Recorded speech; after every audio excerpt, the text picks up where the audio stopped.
Doncs ens vam conèixer a través de Twitter. Va ser perquè jo vaig escriure un tuit a un senyor, a un noi que corre en motos, i aquest noi em va retuitejar a mi, i doncs el meu nòvio ho va veure i em va retuitejar a mi, em va començar a parlar, em va contestar el tuit, jo també li vaig contestar, ens vam seguir mútuament i doncs vam començar a parlar per missatge directe de Twitter. I després, al cap d'una setmana,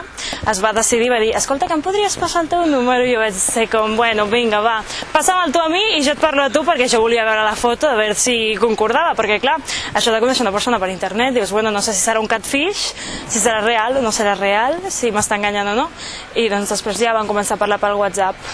I doncs va arribar, al cap d'uns 6 mesos estan parlant pel WhatsApp i fem, bueno, videollamades i coses així amb l'Skype i de més, doncs ens vam conèixer a la vida real, diguem, i bueno,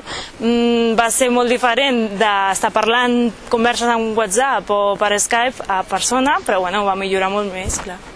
La família sobretot s'ho van prendre molt malament perquè van pensar, bueno, potser a tu t'ha dit que té tants anys i t'està mentint, potser la foto l'ha agafat de Google i no és veritat. La meva família s'ho va prendre fatal al principi i fins que no el van veure en persona no s'ho van creure.